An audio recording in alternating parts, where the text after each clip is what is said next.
And so the last thing I want to touch on in that incident that I had with this, the star football player and whatnot is, I really learned how to believe in a process. I have a hard time with that, especially being at, the Maricosta, and what I found out is that there's processes all over the place, right? Some more well defined than others, but there's always these processes, and there's times when you really can get lost in regards to why the process even exists. Because you're thinking, it's like, man, this is really simple. Why don't we just do this? Or this is really simple. They're lying. This is this. And I've learned that, you know what? The process is there because there's people who need to be informed, right? It's like the athletic director had to be informed, the coaches had to be, the head coach had to be informed, and there's this process, right, that needs to happen in order for them to be fully informed about what's going on.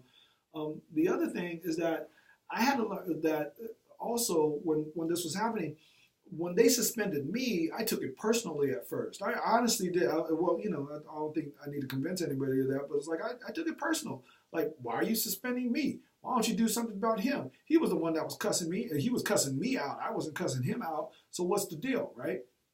And I'm like, later on, I actually found out that it's actually their policy to suspend the adult, not the kid. And I'm like, well, why is that? It's like, well, the kid needs to go to school. The kid is the one that we're going to, take the side of first until we figure out. It's way easier to suspend the adult than it is to suspend the kid. And I'm like, well, I guess I do understand that. I do. Whether I like it or not, or appreciate it or not, it's definitely something that I can go like, you know what? Okay, I got suspended because it was literally easier for them to suspend me than to suspend him, right? And the last thing in this process, and you know what? I'm not going to sit here and lie.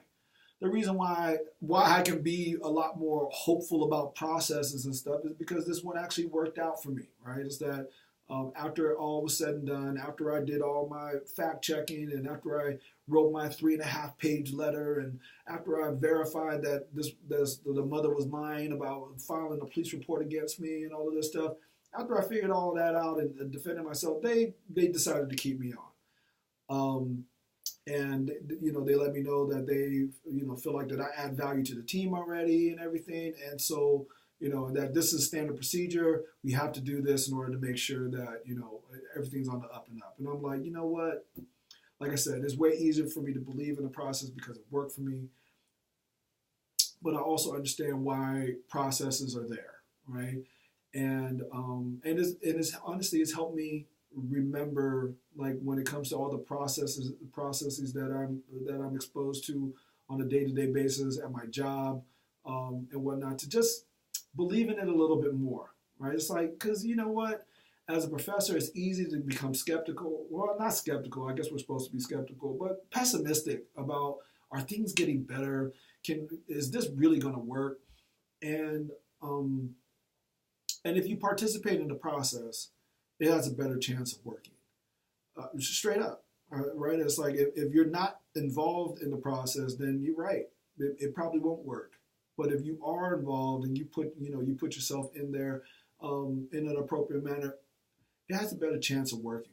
All of our brains together at Maricosta have a better shot of being able to solve certain problems than just 10% of the people that are here and working on the problem. And so so like I said, in the end, I ain't gonna lie, I have more faith in the system just because it worked out for me. But at the same time, I would hope that even if it didn't work out in my favor, that I would believe in the process still, and whatnot. And so that's it for like this whole series of, this story involving this kid.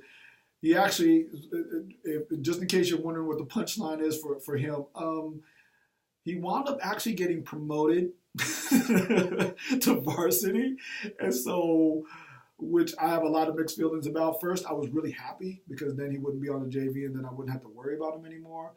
But at the second, but also I was worried that we're sending the wrong message to our kids, that if you're a good enough athlete, you can go ahead and act any way you want to a coach and it won't matter. We're still going to see this one play out. But right now, um, you know, that's what happened. You can feel a way about that. I feel a way about that. But through this process, I've learned a lot.